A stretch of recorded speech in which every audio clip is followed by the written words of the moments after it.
श्री गणेशाय नमः। श्री सरस्वतये नमः। श्री गुरुभ्यो नमः। श्री कुलदेवतायै नमः। श्री सीतारामचंद्राभ्यां नमः। श्री सद्गुरु साईनाथाय नमः। आता मागील अध्यायाची जुळणी म्हणजे चोरीची एक सुंदर कथा सांगेन असे मी आश्वासन दिले होते। ती कथा ऐकायला मन एकाग्र करा। ही कथा नव्हे तर मनाला संतोष देणारे पाणी आहे। ते प्यायल्यावर श्रोत्यांची तहान आणखी जास्त वाढेल। जी भागवण्यासाठी दुसरी एक कथा सांगितली जाईल, जिच्या ऐकण्याने श्रोत्यांना सुख होते अशी ही मनोरंजन कथा संसारातील श्रम व आदिव्याधी यांचे निवारण करते आणि सुखाच्या अवस्थेची प्राप्ती करून देते। ज्या भाग्यवान माणसाच्या मनात आपले कल्याण साधायची इच्छा असेल त्याने साईच्या कथांचे निरूपण ऐकण्यास आदरपूर्वक तयार असावे। संतांचा महिमा अमर्याद आहे, त्याचे खरेखुरे वर्णन कुणालाच करता येत नसते। माझा तेथे कुठला अधिकार याची मला खरोखर जाणीव आहे, परंतु वक्त्याचे इतके सुद्धा मी पण साईला पुरेसे असते आणि तेच घेऊन तो चतुरसाही कोणाहीकडून आपल्या गुणांचे वर्णन भक्तांना ऐकीत असतो। तो हा परमेश्वर रूपी सरोवरात विहार करणारा साईरूपी हंस हा सोहम वृत्तीच्या भानगडीत न पडणारा व ब्रह्मरूपी मोत्याचा चारा खाण्याची उत्सुकता व अत्यंत साहस असणारा आहे। ज्याला नाव गाव नसताना ज्याच्यापाशी अपरंपार वैभव आहे व जो आपल्या भुवईच्या इशाऱ्याने म्हणजे दृष्टिक्षेपाने एका क्षणात रंकाचा राव करू शकतो, तो हा तत्वज्ञानाचा अवतार दूर नामानिराळा राहून अनेक प्रकारच्या घटना घडवून स्वतः प्रत्यक्ष अनुभव घेतलेला असल्याने भक्तांना परमेश्वराचे प्रत्यक्ष दर्शन घडवितो। तो ज्याच्यावर कृपा करतो त्यांना तो वेगवेगळ्या रूपाचे दर्शन देतो आणि असंख्य अपूर्व घटना घडवून आणतो। त्याच्या थोर महात्म्याचे वर्णन ऐका। त्याला जे एकाग्रतेने चिंतन करून मनात घट्ट धरून ठेवतात अथवा त्याची प्रेमाने स्तुती करून भजन करतात त्यांना तो काहीही कमी पडू देत नाही आणि त्यांचा पूर्णपणे सांभाळ करतो। त्याला आपल्या कथांची फार आवड आहे, म्हणून मला सतत आठवण देऊन श्रोत्यांचे व वक्त्यांचे निमित्त करून भक्तांचे मनोरथ पुरवीत असतो।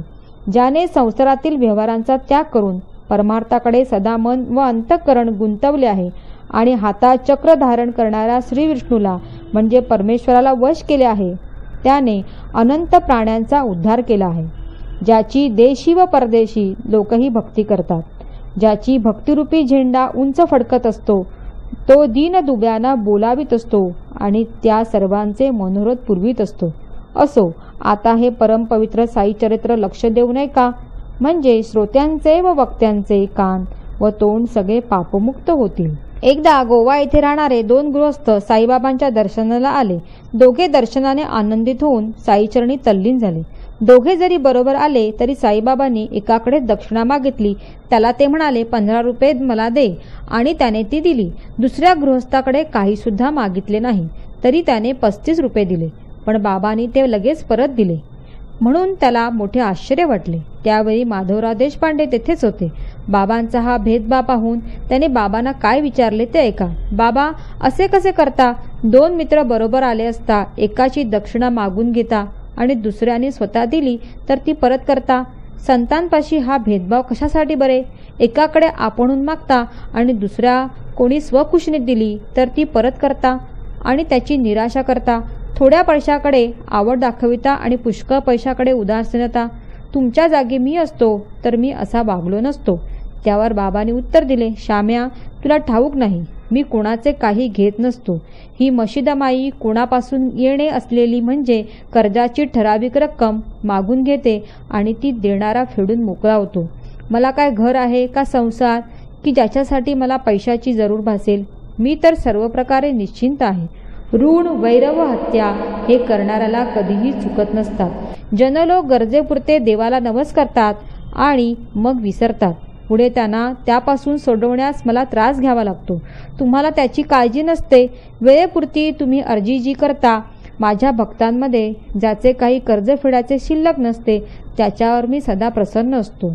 सुरुवातीला हा गृहस्थ दरिद्री कंगाल होता, म्हणून त्याने नवस केला होता की पहिला पगार जो मिळेल तो देवाला अर्पण करीन। त्याप्रमाणे त्याला 15 रुपये पगार मिळाला, परंतु नवसाचा विसर पडला। पुढे 15चे 30 झाले, 30चे 60 झाले, 60चे 100 दुप्पट चौपट पगार वाढला आणि नवसाचे विस्मरणही तितकेच बळावले. होता होता त्याचा पगार 700 रुपये झाला आणि कर्मधर्म संयोगाने आज तो येथे येऊन पोचला. तेव्हा दक्षिणेच्या निमित्ताने माझे 15 रुपये मी मागून घेतले. आता दुसरी गोष्ट एकदा मी समुद्राच्या किनारी फिरत असता मला एक भव्य मोठी इमारत लागली आणि तिच्या ओट्यावर मी जाऊन बसलो. त्या इमारतीचा मालक ब्राह्मण असून कुलीन व मोठा पैसेवाला होता. त्याने माझे प्रेमपूर्वक स्वागत केले आणि मला पोटभर खाऊ पिऊ घातले. मग तेथेच एका फडतालापाशी स्वच्छ व सुंदर खाशी जागा मला झोपण्यासाठी दिली आणि मला झोप लागली. मला गाढ झोप लागलेली पाहून त्याने दगड बाजूला करून भिंत फोडली. मला नकळत माझा खिसा कातरला आणि मला संपूर्णपणे लुबाडले. जागा झाल्यावर जेव्हा मला हे कळले तेव्हा मला रडूच कोसळले. 30,000 रुपये गेल्याने मन अत्यंत दुःखी झाले. त्या सर्व नोटा होत्या. असा अचानक तोटा झाल्याने माझ्या हृदयात धडकी भरली आणि तो ब्राह्मण उलट माझी समजूत घालू लागला. मला अन्न पाणी गोड लागेना आणि दीनवाणी होऊन मी त्याच ठिकाणी ओट्यावर बसून राहिलो. 15 दिवस संपताच एक फकीर रस्त्याने फिरत फिरत सवाल करीत अचानक तेथे आला आणि मला रडताना पाहून त्याने मला माझ्या दुःखाचे कारण विचारले. मीही ते सगळे सांगितले. त्यावर तो म्हणाला, मी सांगेन तसे करशील तर या दुःखाचे निवारण होईल. तुला एक फकीर सांगेन आणि त्याचा ठाव ठिकाणा देईन. त्याला तू शरण जा, म्हणजे तो तुला तुझे धन परत मिळवून देईल. परंतु मी सांगेन ते व्रत तू आचरले पाहिजेस. हवे असलेले धन परत मिळेपर्यंत तुझा आवडता पदार्थ खाण्याचे सोडून दे, म्हणजे तुझे काम तडीच जाईल. अशा तऱ्हेने तो फकीर मला भेटला आणि माझा पैसा मला परत मिळाला. मग ती इमारत मी सोडली आणि पूर्वीप्रमाणे समुद्र किनाऱ्यावर आलो. वाटेने चालता चालता एक आगबोट लागली, परंतु त्यात मला प्रवेश मिळेना. तेव्हा एका सुस्वभावी शिपायाने मला बोटीत जागा करून दिली. सुदैवाचा वारा लागला आणि ती बोट पलीकडच्या काठाला लागली. मी गाडीत बसलो आणि घरी परत आलो तर ही मशिदमाई या डोळ्यांना दिसली. येथे बाबांची गोष्ट संपली. मग श्याम्याला आज्ञा झाली की पाहुण्यांना आपल्या घरी घेऊन जा आणि जेवू घाल. असो, पुढे जेव्हा जेवणाची ताटे वाढली तेव्हा माधवरावांना चौकशी करण्याची इच्छा होऊन त्यांनी पाहुण्यांना विचारले, बाबांनी सांगितलेली गोष्ट तुम्हाला पटली का? कुठला ब्राह्मण व कुठली हवेली? त्यांचा जन्म तर गेला झाडाच्या खाली. कोठून एवढी संपत्ती आणली जी मग चोराने चोरली? म्हणून मला वाटते की ही जी गोष्ट बाबांनी सांगितली ती तुमच्या बाबतीत पूर्वी घडलेली असावी आणि तुम्हाला खात्री पटावी म्हणून तुम्ही येताच ती सांगण्यास सुरुवात केली असावी. यावर ते पाहुणे सद्गतीत होऊन म्हणाले, साईबाबा सर्वज्ञ आहेत. राग, द्वेष, लाभ, हानी इत्यादी परस्पर विरुद्ध विकारांपासून अलिप्त असणाऱ्या जीवात्मा व परमात्मा एकच आहे अशी स्थिती असणाऱ्या, विभागले न जाणाऱ्या आणि सर्व ठिकाणी व्यापून असलेल्या परब्रह्माचे ते अवतार आहेत. त्यांनी आता जी गोष्ट सांगितली ती अक्षरशः आमची गोष्ट आहे. चला, हे गोड जेवण संपल्यावर सविस्तरपणे मी तुम्हाला सांगू. बाबा जे जे बोलून गेले ते सर्वच घडलेले आहे, परंतु त्यांची आमची ओळख नसताना त्यांना हे कसे कळले हे सगळे चमत्कारिक आहे. असो, जेवण संपल्यावर माधवरावांबरोबर पानाचा विडा चघळत असताना पाहुण्यांनी कथा सांगण्यास सुरुवात केली. दोघांपैकी एक पाहुणा म्हणाला, घाट हाच माझा मुलूक, परंतु उदरनिर्वाहाचा संबंध समुद्र किनाऱ्याशी होता म्हणून गोव्याला गेलो. नोकरी मिळावी असे मनात आले म्हणून त्यासाठी दत्ताची पूजा केली आणि अत्यंत पूज्यभावाने नवस केला. देवा, कुटुंबाचे पालन पोषण करण्यासाठी नोकरी करण्याची गरज आहे, ती तू मला मिळवून दे. मी तुझ्या पायाशी शरण आलो आहे. आजपासून थोड्या दिवसात जर तू आपले ब्रीत राखशील तर पहिल्या महिन्यात जी माझी प्राप्ती होईल ती सर्व तुला अर्पण करीन. दैवयोगाने दत्त प्रसन्न झाला. थोड्याच दिवसात नवसाला पावला आणि सुरुवातीला मला 15 रुपये पगार मिळू लागला. पुढे साईबाबांनी वर्णन केल्याप्रमाणे माझी बढती झाली आणि नवसाची माझी आठवण बुजली, जिची अशा प्रकारे बाबांनी मला आठवण करून दिली. कोणाला वाटेल दक्षिणा घेतली, परंतु ती दक्षिणा नव्हे तर माझे कर्ज फेडून घेतले आणि माझ्या अत्यंत पुराण्या नवसाची आठवण करून दिली. तात्पर्य सांगायचे म्हणजे साईबाबा कोणाकडून पैशाची भीक मागत नसत आणि आपल्या भक्तांनाही मागू देत नसत. पैसा हे सदा संकट मानित आणि भक्ताला त्याचा लोभात पडू देत नसत. म्हाळसापतीसारखा भक्त सदा बाबांच्या चरणी आसक्त होता. मोठ्या कष्टाने आपला चरितार्थ चालवित होता. पण बाबा त्याला संपत्ती गोळा करू देत नसत. स्वतः साई दक्षिणेच्या निमित्ताने आलेले पैसे अनेक वेळा लोकांना वाटून टाकीत असत, परंतु त्यातील एक कवडी सुद्धा कधी त्या संकटाने गांजलेल्या म्हाळसापतीला देत नसत. म्हाळसापती देखील मोठा बाणेदार होता. साई असे उदार होते तरी त्याने याचनेसाठी कधीही त्यांच्यापुढे आपला हात पसरला नाही. त्याची सांपत्तिक स्थिती इतकी खालावलेली होती तरी त्याचे वैराग्य अत्यंत उच्च दर्जाचे असल्याने सदा थोडक्यात संतुष्ट राहून गरिबीचे कष्ट आनंदाने सहन करीत असे. एकदा एक हंसराज नाव असलेल्या दयाळू व्यापाऱ्याच्या मनात म्हाळसापतीला काहीतरी द्यावेसे वाटले. म्हाळसापतीचा गरिबीचा संसार पाहून त्यावर काहीतरी उपकार करावा, काहीतरी मदत करावी असा सुविचार हंसराजला सहज सुचला. म्हाळसापतीची जरी हलाखीची दरिद्री अवस्था होती तरी त्याला कोणी काही देऊ केले तरी तेही साईबाबांना आवडत नसे. त्यांना भक्तांची द्रव्याकडे अनासक्ती आवडत असे. मग त्या व्यापाऱ्याने काय केले बरे? भक्त म्हाळसापतीसाठी त्याच्या मनात कीव येऊन त्याने दोघेही दरबारात हजर असताना म्हाळसापतीच्या हातात काही पैसे ठेवले, परंतु म्हाळसापतीने अति नम्र होऊन ते परत केले आणि म्हणाला, साईबाबांच्या आज्ञेशिवाय मला स्वीकारता येत नाही. हा पैशाचा उपासक नव्हता तर परमार्थाचा मोठा भुकेला होता. शरीराने, वाणीने व प्रेमळ मनाने कुठल्याही स्वार्थाशिवाय साईचरणी रममाण झालेला होता.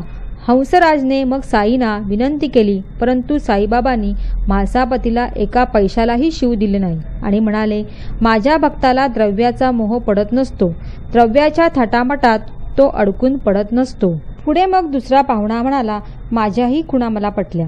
सगळी हकीकत मी तुम्हाला सांगतो ती ऐका, ऐकून आनंद वाटेल. 35 वर्षापासून माझ्या तैनातीत असलेला ब्राह्मण मेहनती व पूर्ण विश्वासू होता. दुर्दैवाने त्याची बुद्धी भ्रष्ट होऊन त्याने माझा जमवलेला पैसा लांबविला. माझ्या घराच्या भिंतीत कपाट बसवलेले आहे. तेथले दगड अगदी हळूच काढून कोणालाही न गळता त्याने भोग पाडले. बाबावर जे फडताळ म्हणाले त्याच फडताळाला त्याने भोग पाडले. त्यासाठीच सर्वांना झोपलेले ठेवून त्याने भिंतीचे दगड काढले. पुढे बाबा जे आणखी म्हणाले की त्यांचे रुपये चोरून नेले तेही अगदी सत्य आहे.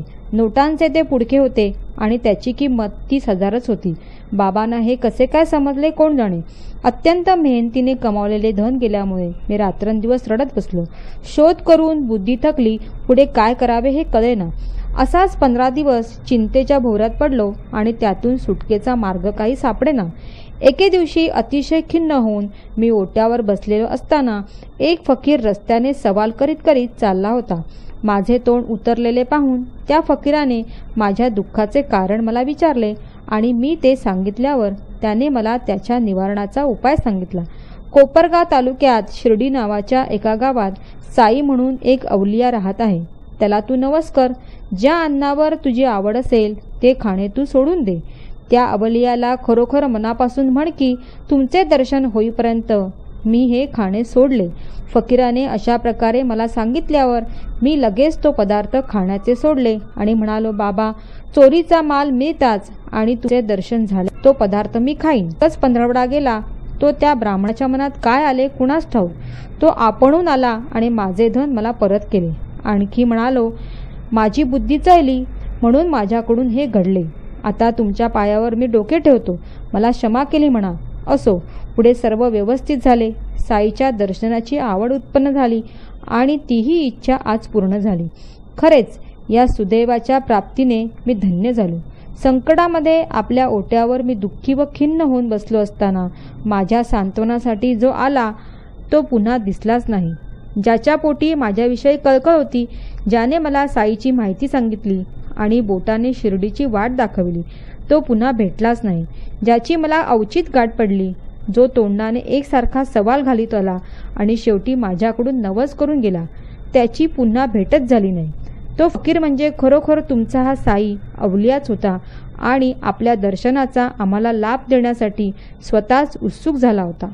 कोणाला काही हवे असेल म्हणजेच त्याला संतांच्या दर्शनाची चटक लागते.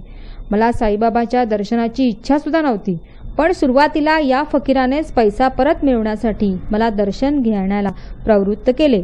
तोही पैसा ज्याच्या नवसामुळे मुळीच प्रयत्न करता मला परत मिळाला. तो काय माझ्या 35 रुपयांच्या लोभात पडेल? पण असे घडणे कधीच शक्य नाही. उलट आम्ही अज्ञानी माणसे. आम्हाला परमार्थाकडे वळवण्यासाठी, आमच्या कल्याणासाठी सदा झटणारा हा साई आम्हाला या निमित्ताने नीट मार्गावर आणतो. यासाठीच याचा अवतार आहे, नाहीतर आम्ही भक्तीही पामर. आमच्याकडून हा संसार कुठला पार व्हायला? स्वस्तपणे याचा विचार करा. असो, चोरी मिळाल्यावर मला फार आनंद झाला आणि त्यात नवसाचा मला विसर पडला. पैशाचा लोभ असा कठीण असतो. पुढे पहा, एक दिवस कुलाब्याच्या बाजूस असताना मी स्वप्नात साईंना पाहिले आणि तसाच शिर्डीला निघालो. साई समर्थांनी स्वतःच्या प्रवासाबद्दल ते सांगितले की बोटीत चढण्यास मनाई झाली असता एका शिपायाने खटपट केल्याने प्रवासाचे कष्ट चुकले. ते अगदी खरे आहे, पण या तर सर्व माझ्या अडचणी होत्या. जेव्हा मी बोटीच्या जागी आलो तेव्हा खरेच कोण्या एका शिपायाने माझ्यासाठी विनंती केली. सुरुवातीला बोटीच्या अधिकाऱ्याने मला झिडकारून लावले, परंतु नंतर मला बोटीत जागा देऊन आभारी केले. शिपाईसुद्धा अनोळखी होता, तर त्याने सांगितले की त्याची आमची ओळख आहे आणि म्हणून आम्हाला कोणी अडवले नाही आणि आम्ही बोटीत आरामात बसलो. अशी ही बोटीची हकीकत व त्या शिपायाची गोष्ट आम्हा संबंधी घडलेली असताना हे साई ती आपल्या माथी घेतात.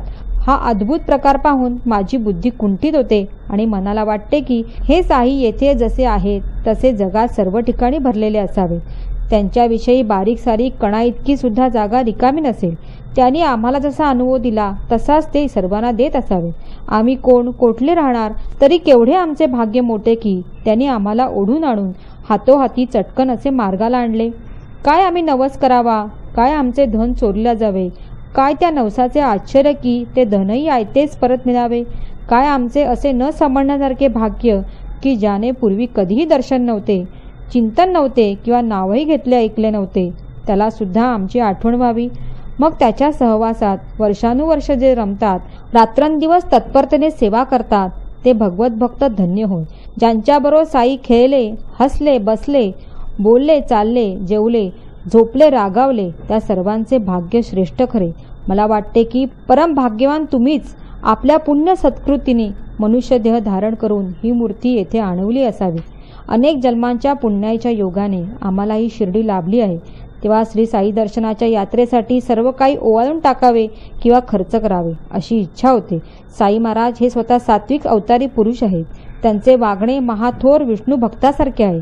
खरोखर ज्ञानरूपी वृक्षांचे ते अंकुरच आहेत आणि चैतन्य म्हणजे शुद्ध ज्ञानरूपी आकाशात शोभणारे सूर्य आहेत. असो, आमचीही पुण्याई म्हणून आम्हाला ही मशिदमाई भेटली आणि आमचे नवस फेडून घेऊन आम्हाला स्वतःचे दर्शनही घडवले. आम्हाला आमचा दत्त हाच आहे. यानेच हे व्रत पाळण्यास सांगितले, यानेच आम्हाला बोटीत बसवले आणि शिर्डीत दर्शनाला आणले. अशा प्रकारे साईबाबांनी आपल्या सर्व व्यापकतेची, सर्व अंतर्यामित्वाची, सर्व साक्षीत्वाची जाणीव आम्हाला दिली. त्यांचा हसणारा चेहरा पाहून मनाला अत्यंत सुख झाले. संसारातील दुःखांचा विसर पडला आणि परमार्थ साधण्याचा उल्हास बाहेर ओसंडू लागला. दैवयोगाने व्हायचे ते हो अशी मनाची पक्की धारणा हो आणि साईचरणी अखंड प्रीती राहून त्यांची मूर्ती डोळ्यासमोर सदा दिसो. साईबाबांची लीला अगाध व अगम्य आहे. त्यांच्या उपकाराला सीमाच नसते. वाटते या दयाळू बाबांवरून देहच ओवाळून टाकावा. आता एक दुसरी कथा, क्षणभर सावधान होऊ नये का. साईंच्या तोंडून बाहेर पडणारी अक्षरे म्हणजे कधीही खोटे न ठरणारे खात्रीचे ब्रह्मदेवाने लिहिलेले भविष्यच होय. सोलापूर शहरी राहणाऱ्या सखाराम औरंगाबादकर यांची पत्नी पुत्र संतानाच्या तीव्र इच्छेने शिर्डीला आली. साईबाबा पवित्र संत आहेत.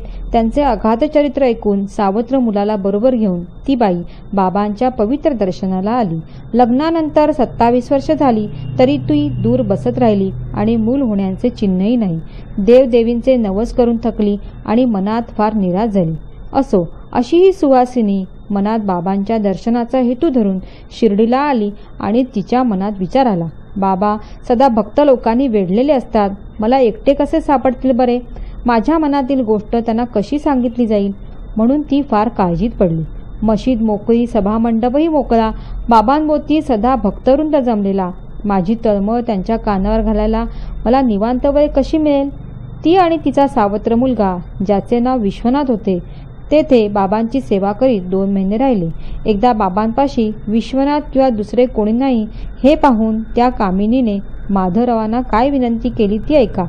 तुम्ही तरी योग्य वेळ पाहून माझ्या मनात हा आशय बाबांच्या कानावर घाला की ते सुद्धा बाबा जेव्हा एकटे असतील, भक्त परिवाराने वेढलेले नसतील, तेव्हाच कोणाला ऐकू न जाईल असे चटकन सांगा. त्यावर माधवरावांनी उत्तर दिले, मशीद ही तर कधीच रिकामी नसते. दर्शनासाठी सदा कोणी ना कोणी येतच असते. साईचा हा दरबार खुला आहे. येथे कोणाला अटकाव नसतो. तथापि तुला एक सांगून ठेवतो. माझ्या बोलण्याचा अर्थ नीट ध्यानात ठेव. प्रयत्न करण्याचे काम माझे आहे, पण यश देणारा तो मंगलधाम आहे. शेवटी तोच आराम देईल आणि चिंतेचा नाश होईल. तू मात्र हातात एक नारळ व उदबत्ती घेऊन बाबा जेवायला बसले असताना सभामंडपात दगडावर बैस. मग जेवण झाल्यावर बाबांची आनंदित वृत्ती पाहून मी तुला खूण करीन, तेव्हा तू वर ये. असो. असे करता करता एके दिवशी दैवाने ठरवलेली वेळ आली आणि साईचे भोजन संपल्यावर अवचित ती संधी आली. साईबाबांनी आपले हात धुतल्यावर माधवराव ते कपड्यांनी पुसत असताना बाबांनी आनंदवृत्तीत येऊन काय केले पहा. प्रेमाने उल्लसित होऊन त्याने माधवरावांचा गालगुच्चा घेतला. मग अशा त्या देवाचा व भक्ताचा प्रेमाचा संवाद काय झाला तो पण ऐका. माधवराव तसे विनयशील होते, परंतु आपल्याला राग आला आहे असे खोटेच दाखवून ते बाबांना थट्टेने म्हणाले, हे लक्षण बरे का? असा जोराने गालगुच्चे घेणारा खोडकर देव आम्हाला नको. आम्ही काय तुझे शर्मिंदे आहोत? सलगीचे हे फळ का? त्यावर बाबांनी उत्तर दिले, गेल्या 72 जन्मात मी तुला कधी हात लावला होता का? आठवण करून पहा बरे. त्यावर माधवराव म्हणाले, आम्हाला देव असा पाहिजे की तो आम्हाला नेहमी प्रत्येक वेळी नवी नवी मिठाई खायला देईल. आम्हाला तुझा मान मरातब नको किंवा स्वर्गातले विमानही नको. तुझ्या पायी कृतज्ञता जागृत राहू, हेच दान आम्हाला दे. तेव्हा बाबा बोलू लागले, त्यासाठीच तर मी येथे आलो आहे. तुम्हाला खाऊ घालता घालता माझ्या मनात तुमच्याविषयी प्रेम उत्पन्न झाले आहे. इतके झाल्यावर बाबा कठड्यापाशी आपल्या आसनावर जाऊन बसताच माधवरावांनी बाईला खूण केली आणि आपल्या कामासाठी तयारच असलेली ती लगेच उठली. लगबगीने पायऱ्या चढली आणि बाबांच्या समोर विनयपूर्वक वाकून उभी राहिली. लगेच श्रीफळ अर्पण केले आणि पायांना नमस्कार केला. बाबांनी तो नारळ आपल्या हाताने जोराने कठड्यावर आपटला आणि म्हणाले, श्यामा, हा नारळ फारच गुडगुड करतोय. त्याचे काय म्हणणे आहे बरे? श्यामाने लगेच ती संधी साधून बाबांना काय म्हटले ते ऐका. माझ्या पोटात असेच गुडगुडो असे ही बाई मनात म्हणत असते. ते तसेच घडू दे. तिचा प्रश्न सुटू दे आणि तुझ्या पायी तिचे मन अखंड जडू दे. तू तिच्याकडे कृपादृष्टीने पहा आणि तो नारळ तिच्या ओटीत टाक. तुझ्या आशीर्वादाने तिच्या पोटी बेटाबेटी होऊ दे. त्यावर बाबा काय म्हणाले, काय नारळाने पोरे होत असतात का? अशा कशा तुमच्या वेड्या समजुती? लोकांना वेड लागले वाटते. मग श्यामा म्हणाला, तुझ्या बोलाचे कौतुक ठाऊक आहे आम्हाला. तुझ्या अमौलिक शब्दांनी आपसूक लेंडार मागे लागेल, परंतु सध्या तू भेदभाव करतोस आणि खरा आशीर्वाद देत नाहीस. उगाच वाद घालीत बसतोस. तिला नारळाचा प्रसाद दे पाहू. त्यावर बाबा म्हणाले, नारळ फोड. तर श्यामा म्हणाला, टाक पदरात. अशी बरीच हुज्जत झाल्यावर शेवटी बाबांनी हार मानली आणि म्हणाले, होईल जा रे पोर. श्यामा म्हणाला, कधी ते सांग. त्यावर बाबांनी 12 महिन्यानंतर असे म्हणताच श्यामाने ताडकन नारळ फोडला. अर्धा भाग दोघांनी खाल्ला आणि अर्धा राहिला तो त्या बाईला दिला. नंतर माधवराव तिला म्हणाले, बाई, माझ्या बोलाला तू साक्षी आहेस. आजपासून 12 महिने पुरे होण्याआधी तुझ्या पोटी मूल जन्माला आले नाही तर काय करीन ते ऐक. असाच नारळ डोक्यात हाणून या देवाला मशिदीतून मी जर घालून न देईन तर माझे माधव नाव बदलून टाकेन. असला देव मशिदीत मी ठेवू देणार नाही. हे अगदी खरे सांगतो. याचा अनुभव योग्य वेळी तुला खचित येईल, याची तू खात्री बाळग. असे आश्वासन मिळताच ती बाई मनात सुख समाधान पावली आणि बाबांच्या चरणी लोटांगण घालून स्वस्थ मनाने आपल्या गावी परत गेली. आपला श्यामा नेहमी आपल्यावर अनुरक्त असतो. आपल्या भक्ताचे मन राखले पाहिजे म्हणून प्रेमाने बांधले गेलेल्या साईंना किंचित सुद्धा राग आला नाही. भक्ताचा शब्द खरा करण्यासाठी शरण आलेल्यांचे पालन करणारे कृपेचे सागर व दयाळू साई भक्ताने दिलेले आश्वासन लढिवाळपणे पुरवीत असतात. श्यामा आपला लाडका भक्त आहे. कौतुक करताना तो योग्य अयोग्य जाणत नाही. भक्तांचे संकल्प पुरविणे हे संतांचे व्रत असते. असो, 12 महिने भरल्यावर बाबांनी आपला निश्चय पुरा केला आणि 3 महिने होताच त्या बाईच्या पोटात गर्भ राहिला. भाग्यवशाने तिला मुलगाच झाला आणि 5 महिन्याचे बाळ घेऊन ती शिर्डीला बाबांच्या दर्शनाला आली. पतीनेही आनंदित होऊन साईंच्या चरणांना नमस्कार करून पायाशी 500 रुपये अर्पण केले आणि मनात बाबांचे आभार मानले. हेच रुपये लावून बाबांनी आपल्या श्यामकर्ण घोड्याच्या सध्याच्या राहण्याच्या जागेच्या भिंती बांधून घेतल्या. म्हणूनच अशा साईचे नित्य ध्यान करण्यात, आठवण करण्यात आणि चिंतन करण्यात हेमाडपंतांना शांती वाटते. आपल्या बेंबीतच जवादी असताना त्यासाठी चोळीकडे कशाला फिरावे? हेमाडपंत सतत साईचरणी निमग्न राहतात आणि अमर्याद सुखाचा लाभ घेत असतात. पुढील अध्याय याहीपेक्षा मनोरंजक असेल. बाबांना त्यांचे सर्व प्रेमळ भक्त मशिदीतून चावडीत आनंदाने मिरवीत कसे नेत असत याचे वर्णन केले जाईल. तसेच बाबांच्या हंडीची कथा, प्रसाद वाटणे, विनोदाच्या गोष्टी वगैरे पुढच्या अध्यायात श्रोत्यांनी ऐकावे, म्हणजे ऐकणाऱ्याला उत्साह वाटेल. सर्वांचे कल्याण असो अशा प्रकारे संत व सज्जन यांनी प्रेरणा केलेल्या भक्त हेमाडपंत यांनी रचलेल्या श्री साई समर्थ यांच्या सत्यचरित्राचा साई सर्व व्यापकता तत् आशीर्वाद साफल्यता नावाचा 36वा अध्याय समाप्त झाला. श्री सद्गुरू साईनाथांना अर्पण असो. सर्वत्र मंगल असो. हा अध्याय